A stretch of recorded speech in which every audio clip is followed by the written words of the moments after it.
So I want to turn now and focus on a couple of issues where I think there are real impacts and real opportunities of the reforms. One of these is quality and one of these is integration of care. And as I was pondering on this, it suddenly came to me that actually most of the quality issues that I'm going to talk about are being addressed by pre-existing developments at the moment. And therefore, the reforms bring a little more to the quality debate, but not much more. And we will have to watch that the emphasis on quality doesn't get lost in the noise of restructuring. Because, of course, the last set of reforms for the NHS were very much about bringing quality to the heart of the NHS, making it the organising principle of the NHS, and particularly about developing increased clinician leadership in quality development. There was a strengthened role for the new quality regulator, which I set up, the Care Quality Commission. It was given the task of registering, licensing all healthcare providers and indeed all social care providers. It was given real powers and sanctions ranging from rubber hoses over the soles of the feet behind the bike sheds right up to prosecuting, fining and withdrawing registration and shutting down. So there were real powers in the regulator, and it had an ability to help improve the integration of health and social care in the way that it regulated. Associated with that was the development of enhanced provision of information for informed choice. That was very much under development, using the wealth of information that's in the NHS and in the regulatory system, but packaging that in a way that was appropriate for providers to benchmark themselves, for commissioners to use for commissioning purposes, and for the public to use in exercising choice.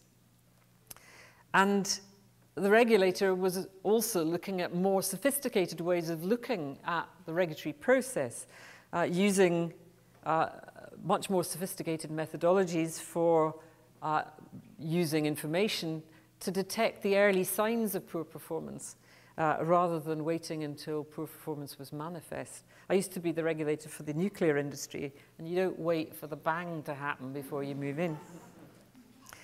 So working very much to spot what the early signs were and moving in with a provider, working closely with the provider organisation to improve the quality before it became a real issue for patients and users, rather than beating them over the head in public and doing something unspeakable to them after they'd already created harm.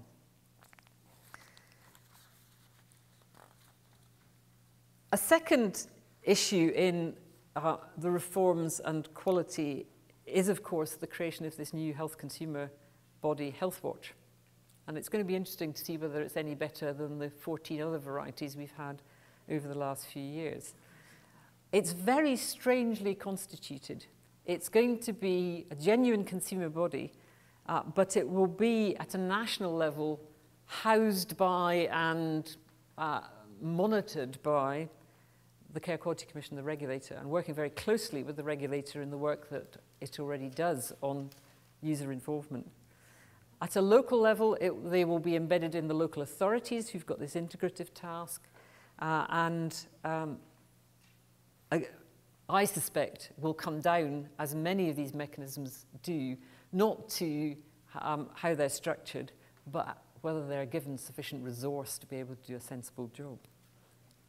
Clinical leadership is going to continue to be a real focus around quality issues in providers, and also the existing financial incentive programs for quality are going to be developed further, particularly moving them to focus on the outcome framework that's going to be developed. So there are going to be new incentive programs for GPs in their commissioning consortia role.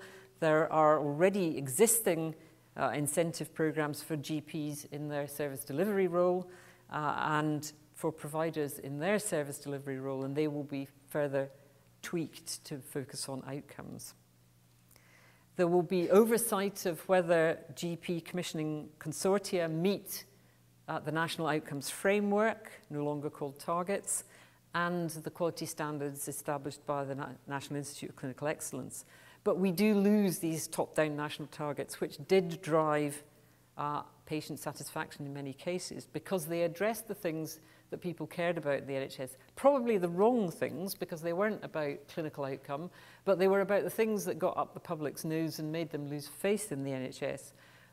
Lying in a trolley in A&E for hours and days, waiting forever on a waiting list, and waiting in huge anxiety for investigations for cancer diagnosis. We've bust those, they've gone, and the public are manifestly more satisfied with the NHS as a result. But already, as the result of the targets being abandoned immediately after the election, we're seeing signs of those standards not being met, and I think that will cause dissatisfaction for the future. Let me finish by talking a bit about integration, because I think this is an area where there's real novel opportunity as a result of the reforms. We've got the GP commissioners as potentially integrators across the healthcare spectrum in the way that they commission. We've got the local authorities in the lead in integration and joining up health and social care and the health improvement agenda, including things like recreation, food, and wider health determinants like housing, employment, crime. They'll do that through the joint strategic needs assessments and overseen, as I said, by these health and wellbeing boards.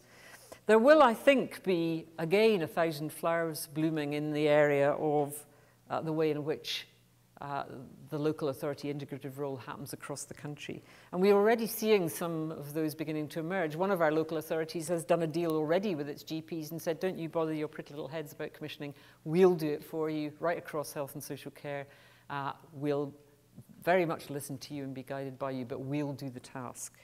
And in some places, there are mutterings in the undergrowth that some of the big secondary care and tertiary care providers are going to diversify into primary care in order to make sure that they've got an integrated set of feeder systems for their services. So I think that in this much more fluid process, we could see some quite innovative structures. Some of them will be good, some of them will be naff, technical term.